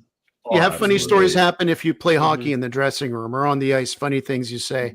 We just talk about the games. We laugh. We just so we're not a technical podcast. Like, I mean, come on. I mean, you got Maritime Paintball Podcast. You went down Yeah. to Florida for the championships. Wow, We're I saw lucky. that. And That's I mean, amazing. yeah. I mean, the history they have and the knowledge Yes. they have, the technical, they just Yes. go off. I mean, The the time they've community. been doing it. Yeah. Oh, I mean, you wow. guys have had some big people here. You're kind of slumming it with us tonight. We're You guys are up there, man. No, in you're my you're opinion. up there. oh no, it's The loins of fun. the I gods. appreciate it. Well, you know, if you're talking about anything viral in paintball, where you might have a viral video of I don't know, a guy like a girl putting lipstick on will get like, you know, 1 million views. That's viral. I mean, we got 100 views. What the hell is wrong with people?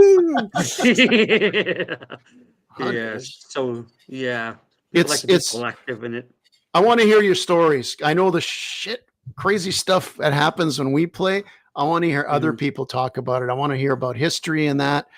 And I mean, I wish there was, you know, I don't want there to be like too many you can't listen to, but the more paintball podcasts out there, the more different things it can cater with. Like you ain't gonna become a better player and no kind of equipment to listen to our podcast. Although we've got some knowledgeable guys, we're just talking about the fun of it. We didn't mention, you know. Absolutely, and I do believe I think it was our second D-Day where we had to face each other. Yes, because that was the time that I thought it was the first two. Because you guys are axis to axis. Yeah, and I told you last year, not this year. I told you last year. I said if you want to win, come on our side, which was the big joke because I'd never won a D-Day before. yeah. And then we do the ally, and we won this year. Yeah. But there was one thing that we did face each other was you had us totally pinned down at the D-Day when one of your two of your players were in the pillbox. I was out of paint, out of air. Kill hit and Atomic. It was kill hit and T hit. Kill hit and T hit. I had nothing left. I took my markers off. I was like, you know what? I'm out of paint. I'm out of air. I got a knife. I'm not out of this game yet. I'm going to put these down. And I see Ryan Russell to my right, and he had a shield. I was like, hey, Ryan, let me borrow that shield real quick. I'm going to rush that pillbox that's pinning us down just so we could push this area. We were talking about that on their podcast there. Yeah, that was one of the greatest things you can ever see in paintball. And I was like, okay, they only got so much room till they could shoot my leg. I'm going to rush them now. And I don't know why people don't shoot the legs, because you only go so far. I do. Yeah, and I had it like totally covering my whole body, but my legs are totally exposed. Ran right to that window. Tall. It was like knees to the foot. Like there was so much legs that could get shot. Just right to that window, cover that window. I was like, who's all in there? 1, 2, and okay, I'll work. I ran around, see a player, knife that person, and then reached through the window and tried swiping, and that's where I just get lit up. Yeah. If that would have been me in that pillbox, I would have ripped off my patch and gave it to you. You've earned this, young man. You got the dog tags. I pray to God you got that on video, son. You've just become a legend. And then what I enjoyed more is because Heather got just the photos of me doing it. And then I hear that one of your players was recording that whole segment. It was like, I gotta find that footage just so I could see it, how it looked in such a crazed moment. Did you ever get it? No, we can get it for you. Maybe. No, I never found it. I went through all your guys' footage. Like I spent hours through all the footage. It was one of you guys and another side view person. Yeah, there was like two different points of how it looked. Yeah. No way. I'm wondering if Thomas might have had his camera last year too. Thomas broke. Bork, what yeah. how you say his- yeah, I'm Bork, pretty sure yeah, it might have Bork. been Yeah, Bork. Bork. Yeah, Yeah, he might have him got it. or one of his side guys there. Yeah, we'll figure it out. Actually, I remember watching Miranda it. could have got it. She had her camera on too. Yeah, she actually has Possibly. so much footage, like unreleased footage. I'm like, oh my god, you got some gems here. Like Oh, she's got like a there's lot. like Oh, for sitting on me, gold. a solid D-Day moment was that for me. It was like a solid like That was solid. like whoever hears of somebody that has no paint, no air, just a knife running into a gunfight with just a knife and a shield. Who does that? It happens, but that was a good moment. We always Those are talk what makes about it makes D-Day. it. It makes I the still day, got a man. scalp. There you go. I just remember this year when there was a timeout. We were on the ridge about to get out of the forest. You could see the paths you could go because of the water. And I'm lying down there. I just got my flag. I'm 56, and it's like I don't even know how the hell I'm going to stand up because I'm prone.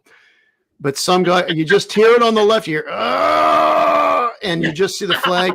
And I say, let's fucking go. And they all run over. And it's moments like that, moments like your epic, like that's legendary. I mean, these are the things that when you see them, you might forget it. And why I like doing videos, and I include as much footage as possible because I really like when somebody say, hey man, that was me. I was there with you in that. And we did this and that. Yeah.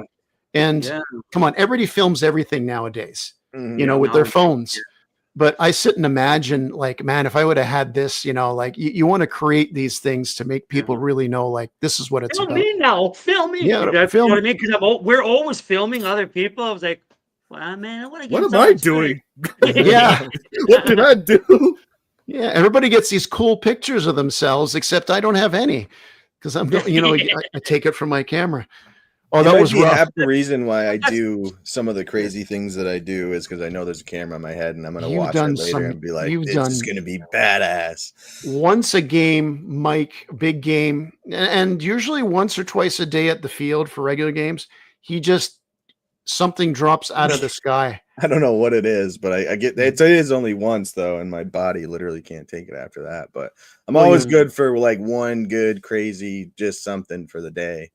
And usually it's timed terribly wrong and I just screw it up. But occasionally it works out. I've had some pretty epic moments at some big games. Yeah, I saw Pistol Pitsy. Pitsy was in. He was one of the two generals at my first big game, which was D-Day 2019. And the way he and the other general conducted themselves was really great. And he's an outstanding fella. Thank you. Outstanding fella. Thank you for being in the chat. Yeah, he is. He's really a good guy, and I remember him as a general. Both the generals that year impressed me and really sold me to the whole community that goes around that D-Day thing. And you know what?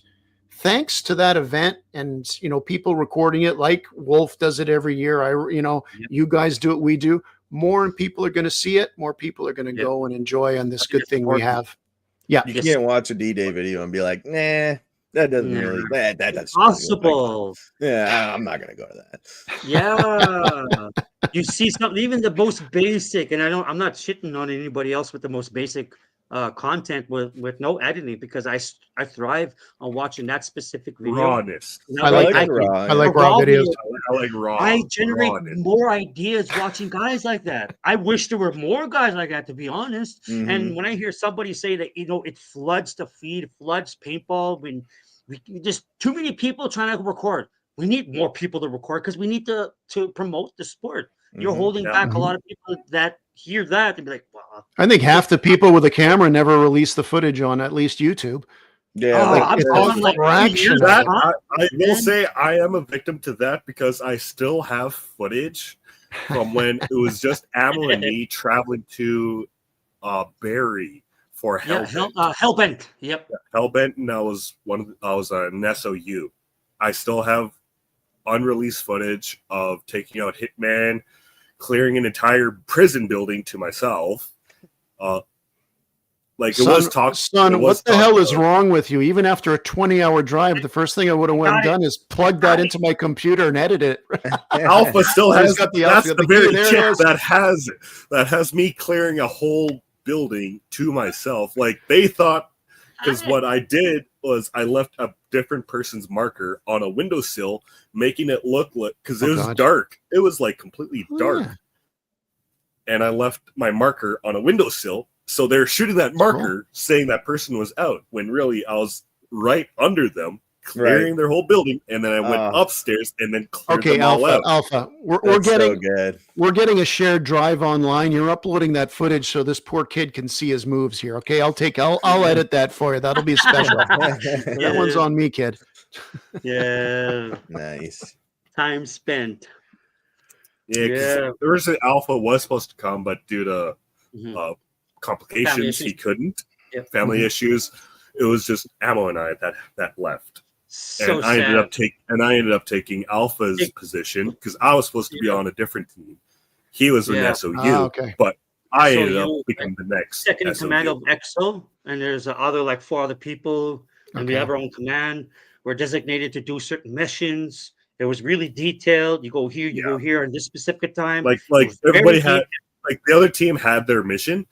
Me, since I was like a special operations unit, that's what I had totally different missions. I had to do stuff like basically what so special operations would do, like totally off the map. You had to do your own shit. Sean Moore and Adam. Oh, I think it was just Sean Moore. Or was Adam involved too? It was just Sean. See, that's a good podcast idea right there. But also you sit and you talk about that scenario for half an hour or an entire show. Yeah. And you explain what happened. It gives people ideas. They build on it. They show what they can do. I mean, that fun scenario in that, it's like, well, right away, if somebody might think, well, that sounds like a big place. My place isn't that big. It's like, no, listen to it and get some ideas by that. Yeah. I love that. I could talk about that all night. What I can say about what I enjoyed about Hellbent was I wish there was enough players to do the final battle, because the final battle, it would have been both teams against the SOUs, and what would have happened with the final battle was the SOUs would become, since there is snow on the ground, I can say the name. The SOUs would have transformed into the Wendigos. Now that there's snow on the ground, I can say the word. Like we would have become Wendigos, and meaning we'd become basically immortal unless you shot us in the head. Oh wow! And you can't get out without it, and you can heal each other. Yeah, we could heal each other. You could shoot us all over the body. Hand on the guy, and he could be Yeah, wow! Like we'd be totally immortal. That's why you could run with your arms up too. Right. Like if because I had a knife, because if we did do final battle, I was just gonna leave my marker and just use a freaking knife and cover my head with whatever I could. Yeah, because. Who would scream if you see me running towards you, war crying with a knife in my head?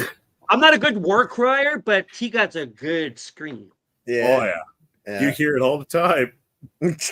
You hear a war cry, it's like, oh, where is he coming from?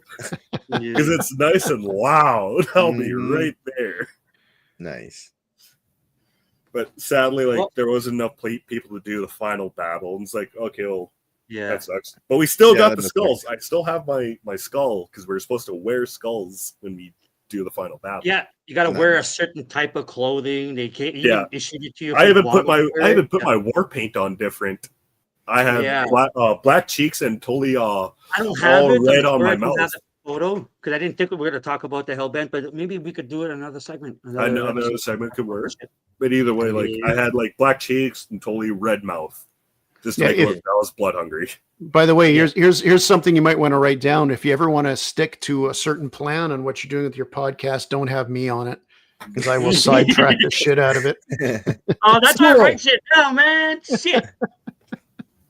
I'm just here to sabotage your show. Sabotage us. Yeah. Yo, you guys, just like everything that starts good, we gotta end it. You know what I mean? Like we had such a good topic, good discussions, many history. We share so many cool relative topics with us. We got so many cool, a lot more things to talk about because, like I was you still have to travel out west to our fields. Yeah, we will. We will. We'll get something convinced. Going. You got me convinced. I was raised in Alberta. And I've got, yeah, I don't hold it against me, but especially nowadays. No, I'm going out with my wife out there, and I'm talking about not next summer, but the summer after, maybe doing a trip across Canada, once in a lifetime thing. And you know what? My wife, I think I might be able to talk into 2 of those stops featuring some paintball. So nice. Yeah. Saskatoon, Gopher Hill, our homes. Please. Wherever you guys are, you've graced us with your presence driving this way for a long time. We will love to pay that back. Absolutely. Yeah. Again, this is a great show. But you guys are great people. You're our brothers, our paintball brothers. Seeing you, whether it's at D-Day or if that doesn't pan out, just seeing you guys on the air making posts and that, I'm proud to call you my friends. And us too. Your family to us. Yeah, your family to me as well, son. That's for sure. It's good, positive vibes in a world that needs more of it. So in our corner of the world, let's just fucking keep on keeping on, as they say. Yeah, for sure. Appreciate you so much for being on the show. It's always an honor. Always be an honor. Yes, it is. Yes, it is. Thank you. Me, it's an honor. No, it's not for you to have an honor to me. It's an honor for me to be here. I just want to get that clear. I can never follow up after Andrew. He covers everything. I always sound like a rambling, babbling idiot after him. But yeah, I really appreciate you guys having us here. It's amazing. I love your guys' show. I love what you guys do on and off the field. It's amazing. I think I met you, Alpha, at D-Day last year. My first D-Day. We've been chatting up until then.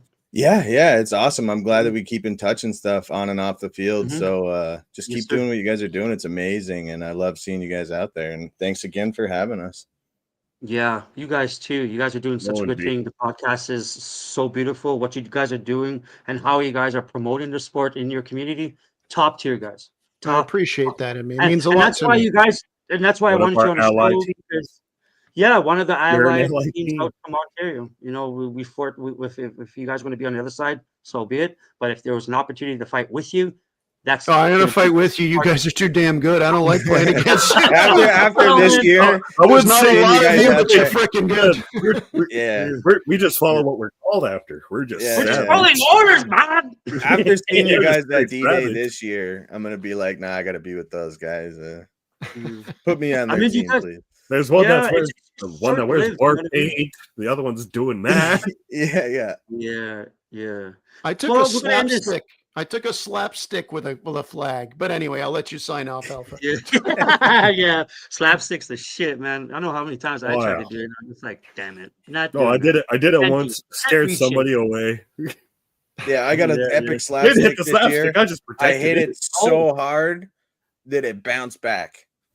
And I didn't know it. I hit it so hard and I ran back and I told my whole team, I was like, I got it. He's got a video of it. It's awesome. I turned around a few minutes later and I was like, they got it already? They're like, no. And I went up to the ref. I was like, no, I got that. I swear to God, I got it on camera. And he's like, man, I watched you. That was epic, but you hit it so hard that it went in and back out. And I was like, oh, man, that's the first time I ever even touched one of those things. You got to be delicate with those things. Yeah. Well, we're gonna end the show here. I don't want to take any more time of these guys. I know they got a busy life. I know we scheduled the show. Things happen. But I want to thank Mike. I want to thank Andrew for representing such a good community. I want to thank my co-host, Blind Spot. Thank you for being here. You're such a good talk. We also want to thank our sponsors of the show, Planet Eclipse. We want to appreciate you for being a good supporter of the show. Planet Eclipse has what you need to upgrade for all the playing style. From Speedball to Magfed. What you want some real reliable? Choose Planet Eclipse. Another good supporter of the show. You guys will probably remember this guy, right? HR Tactical Innovations. Yeah, if you could. Kind of legendary. HR Tactical shop, HR Tactical, and use code Alpha2210 for discounts on all products. But the silly thing is, you can't use, the Planet Eclipse products from my code. But as an HR operator, you can select anything fancy right here on the list. Check it out. Use code Alpha2210 at checkout. Well, DJI? DJI. Yeah. Oh, yep. You go Nice. right in there, and there's a whole whackload of lists that you can go ahead and select. And there's a couple things, but you won't know, and I won't know entirely unless you guys use my code, right? But the one thing that you can't use it is against Planet Eclipse products, because Planet Eclipse kind of No, cut that DJI. off. I You will are use that pro. code. I'm Mhm. investing in my drone, my friend. So your sponsor I should be very appreciate you. happy.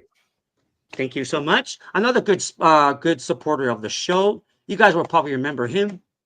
It is Tier 1 Armament. Tier We 1 want to Armament. thank Tier 1 Armament for being a part of the show. We appreciate you. If you're living more north, not to worry. Visit tier1armament.com for all your Magfed junkie needs. Shop Canadian, shop local, shop at tier1armament.com. Another good. What's next? Who's next? We're gonna select MCS. MCS is well known for all their MCS. cool products for Magfit people, even like operators alike. But they like to select for the Magfit. You guys see their content. You know what I mean? Like MCS is a good place. Shopping at MCS. Use code Savage Army 10 at checkout for all your discounts. And that's the same thing. I think. Don't quote me You on use it. the If you you use the guys code. Use select our it. code. You help us also. Yeah. There you go. You help Yes. us. We help you. Everything that's selected in that code, we get a commissions, and everything that we use in that, we use it for our local field. We give stuff away, Yeah. and we Beautiful. kind of build up that We have commission, giveaways. and we select it and we give it away, right? Even when we meet people on the road, we just hand it out. But lately, we kind of want to plan it out. We'll see how it works out. Another small time, not too small, is my buddies out at 14er Tactical. There's a code that you could select when you shop with Alpha 22. You got the cool backpacks, you got the dog harnesses, where you could get everyday IFACs and everyday carry type situations, and some patch panels and patches. If you wish to go over there, shop with Alpha 22, click the link, and you get all your little cool, fancy stuff on that end. But thank you everybody for. Oh, where did Blind Spot go? Get back here! Yeah, we're not done yet. We're not done yet, Blind Spot. We're not We're done only with a you. couple minutes away. Yeah. So if you could, please like and subscribe, hit the bell, all that cool jazz and fancy stuff. And if you can also go to C1D Paintball Podcast, YouTube, Facebook. You got a cool discount Discord where you can be invited. They invite everybody. Once you select that and you get into their server, I'm telling you, you're gonna have so much fun because you guys could talk forever, just like me. You got so many things to talk about. Yes, And it's sir. just like, I wish I didn't have to end it, but we're an hour and 52 minutes in. I promise it'd be just a little bit over an hour. I know you guys have some place to be. And Blind Spot, you got to get back here before we close it. But like everything, we got to close it out, you guys. Appreciate you. Thank you for Thank you so everybody that's much. watching the show. Yeah, appreciate everybody in the chat box. And everybody that's watching later on, we love you. Play safe, play kind. Don't rewind because we're not in the cassette days. Just hit the like button bell and subscribe. Everybody, let's see you later. Blind Spot, say see you later. Say bye. Laters. Everybody. Thank you guys. Love you guys.